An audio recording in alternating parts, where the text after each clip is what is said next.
Hey guys, and welcome to a battle between a totally main dwarves, also known as Red Legion, using the forces of Bretonnia here, and not the Dowie, which is certainly a grudgeon, up against Alric Ral and his Empire Legions. Should be a super fun game. These guys have some pretty strange matchups overall. I often find the Empire actually win the Cav game, and Bretonnia win the infantry fight simply because they both overcommit to the enemy's kind of strengths here. Anyway, for the forces of Alric Ral here, or not Alric Ral, sorry, Red Legion and his Bretonnian forces, in the front line he has the tried and true and tested warriors of the old world, and that is going to be peasant mobs dotting all the way along the front. These guys are basically just here to die. They're very cheap. They're going to soak up enemy charges and be allowed to swarm around behind the enemy, get on top of those nasty guns and the like with their sheer mass. Looks like some of them actually chevroned up, which is pretty damn funny. In the secondary line, we do have men at arms here, dotted all the way along, so 1, 2, 3 here. These guys will add a little bit of an extra punch in the secondary line, but none of this is really the damage that the Bretonnia are going to bring into the field. Instead, they do indeed have peasant bowmen dotted all the way along. And these guys aren't the most accurate fellows in the old world, but still, there is 4 of them, and over the course of a battle, their sheer volume of fire will add up, and could do some really decent work overall, a very powerful unit for their cost. But what we're here to see is, of course, the cavalry of Bretonnia, so they're famous for, and he has gone triple questing knights. One here on the right hand flank, we have the companions of Quenelles in the centre, the regiment renowned version, and one other one on the left hand side, and they're certainly going to pack a huge punch in today's battle. We have the Holy Wardens as well, regiment renowned battle pilgrims in the centre here with their Beric Dundarian flaming swords. Pretty awesome. They do have frenzy and will help certainly chew through state troops. There's a bit of an air corps here with some Pegasus Knights, no royal ones unfortunately, but Pegasus Knights are always great to see. They do look absolutely fantastic here, floating through the sky, trailing behind King Leon Kerr here. Going to be coming in with all the expected buffs. Of course, the Sword of Corone, as well as the Lion's Shield, which is ridiculously powerful, given that 44% missile and magic resistance for 22 seconds. It looks like also we have a Damsel of Life, which is to be expected, Earthblood, Regrowth, Power Stone, all that good stuff to keep those single entities and cavalry fighting. Now for the forces of Alric Ral and the Empire, he does have Karl Franz up in the sky, representing for all the Empire forces today, coming in with Garmaraz as well as the Reikland Rune fans, so he's going to be dual wielding today, which should be some good interesting stuff. A front line of Spearmen dotted around here, so it looks like he has a nice opening kind of defensive formation, and then he's pushing up with a ridiculous number of Cav, as well as some more Spearmen here, as well as Sigma's Sons, Unbreakable Swordsman, always good pick. Looks like we do in fact have double wizard here, so we have a Jade Wizard coming in with Earthblood and a Power Stone, as well as a Grey Wizard coming in with Mind Razor and Enfeebling Foe. Certainly going to be interesting to see that combo work. Looks like we do have a couple of units of Outriders as well for some long range harass and decent damage through the course of the battle. And going up against those triple Questing Knights, we have triple Demigryph Knights. Looks like 2 of them though are the Lance formation, so they're not going to be quite so good as their Halberd Brethren up against the enemy cavalry, but still can do a decent job on the charge, as well as the Royal Aldorf Gryphites, one of the best looking units in the game, honestly, with their gold and blue, very royal colour scheme. These guys are going to be absolute monsters in the night. Without further ado, let's get this battle underway. So both forces are going to be moving up here. The Empire definitely sticking to the trees where possible, perhaps expecting a trebuchet or the like. But there is no artillery here, which is going to be pretty interesting. It's going to be a full-on slogfest with the big Cav trying to get those correct engagements, as the main battle line is going to be a little bit of a wet noodle contest with spearmen going up against peasants and men-at-arms and the like. Now, Damsel of Life is taking a huge burst of damage here, and Karl Franz almost risks swooping in there, down to about a third health already. If he can finish her off quite quickly and drive her off the battlefield, that is going to be some fantastic value, as it does neuter the healing ability of the Bretonnian forces. But with the King and the Pegasus Knights nearby, they are going to be, floating over top, protecting that Damsel of Life quite nicely. Looks like Karl Franz is just going to be buttering his sword here and his hammer on some peasant mobs, who of course instantly going to be terrified and break. I would not blame them. It is a terrifying world for a peasant to live in. Archer Fighter is coming over as well as the King, looking to put a bit of pressure on Karl Franz. He doesn't want to overextend here though, and he is indeed going to be falling back as peasant mobs gloriously charge into hand up against spearmen in the ultimate showdown of human ability and prowess on the battlefield, as they just kind of kick and clobber each other to death, which is, all good fun. Peasant mobs have been forced off, and it looks like some peasant bowmen as well have been left a little bit unprotected here by the Bretonnian forces. Karl Franz has swooped on them, but it could well be a trap, as the King and the Pegasus Knights coming for a double attack down here on top of Franz. He certainly wants to get out of here as quickly as possible. He's a mighty combatant himself, but he is completely surrounded and isolated at this point. It looks like the Royal Adolf Griffites, as well as these Demigryph Knights, were trying to swoop up and around the side to get a good engagement, but have decided to fall back as Franz does start to retreat here.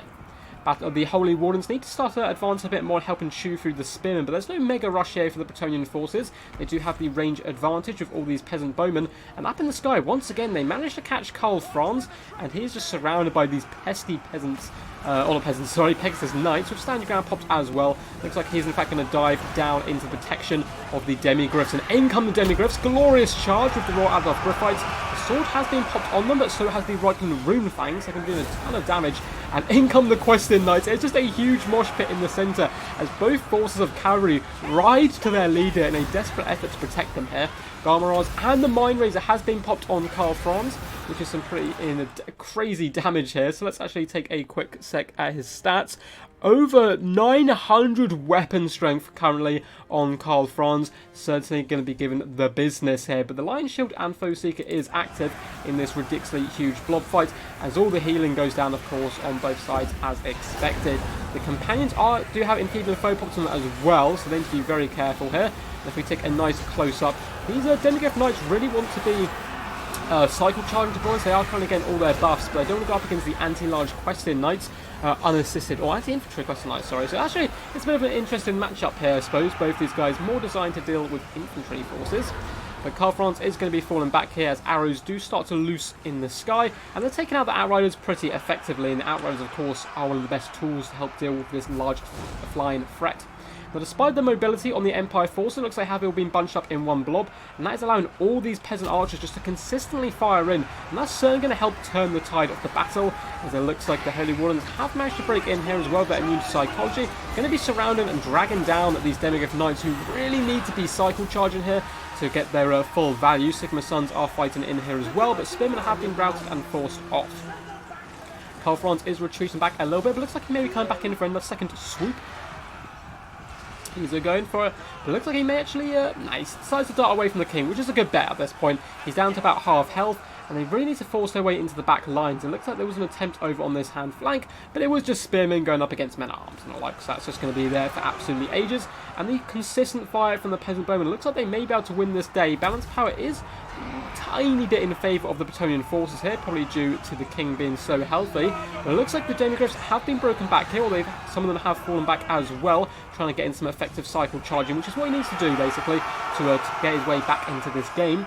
The Grey Wizard is fighting strong, up to 3 kills as well. A really interesting pick earlier with the Mind Razor, but it didn't seem to pay off, unfortunately, for the mighty Karl Franz. He does have an Earthblood on him as he pops down into the centre engagement, once again trying to get the help of the Royal Adolf Griffites, and kind of leading King Leon Kerr into a little bit of a trap. But at the same time, the brave peasants of Bretonnia are going to be forcing their way forward, trying to surround the mighty Karl Franz, and all these hits are going to be on his rear here, so you never know, they may be able to get 1 or 2 little pokes down.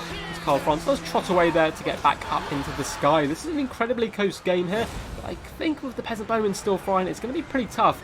Maybe disengage one unit of Demigryphs, swoop around the side, and just crump all of these units in one go. Over on the far side, the Grey Wizard has been finished off here by the Questing Knights. It looks like he's about to start running for the hills, and boof, though they bounce from combat to combat and surround the man himself. Going to be hacking at him with their mighty great swords here. Should be able to drag him down at this point as the sword pops on him as well, lowering his melee defense and armor. And it looks like that is going to be game with all these Demigryph Knights getting caught in the debuff here. They have no more buffs left, and with the combination of the Questing Knights as well as the King, these Demigryph Knights are going to be saying farewell. And the peasants are going to be reigning supreme here. Balance of power is getting dangerously close to army losses. It looks like there may be a resign by the Empire player, which is understandable. I think the game at that point was just about over. So very well played to both of these players. Massive shout out as well to Red Legion for sending this replay into me via Discord. And I had both these guys on the channel before playing in tournaments, and they're both some really good, damn good players. So, two very fun builds. It's pretty interesting to see the triple demigryphs go up against the triple questing knights here, but I suppose it is proven once and for all that Bretonnia are the master of cav combat. They both did pretty decent work all round. I think there needed to be a little bit more cycle charging on the demigryph knights, and if they'd had the halberd versions, I think this game could have gone very, very different, as basically there's a load of big blob fights, whereas the rest of the forces just kind of bounced against each other. I mean, when you get Spearmen with 102 kills, you know they're not going up against very good troops, but the ability to protect the back line and have those 4 archers firing it consistently really helped swing some of those big key engagements. And I quite like the idea of bringing the Mind Razor and combining it with Karl Franz, but I've said this in multiple videos before, I think Mind Razor is a little bit of a risky pick, as it doesn't actually improve melee attack at all, so it's, you still might miss a few of your shots if you get a bit of bad RNG, the buff kind of isn't worth quite so much, but still it did turn him into an absolute wrecking ball there, at least for a short period of time, but the king just seemed to manage to shrug off most attacks, to be honest, with that high melee defense, stand your ground, and all those good buffs popped. So I hope you guys enjoyed this human on human action, not something you get to see too terribly often in Total War Warhammer. If you did enjoy the video, feel free to subscribe and give the big old video a thumbs up, I super appreciate it. Feel free to comment and join my Discord, there is a link just down below in the description. It's where you can send me replays, get involved in tournaments and all that good stuff, and we are going to be having a stream on Wednesday, as Season 5 of Death Before Dishonor is back, and if you want to compete in that tournament, once again, follow the Discord link, and it's all there. Anyway guys, until next time, peace, and as always, stay awesome.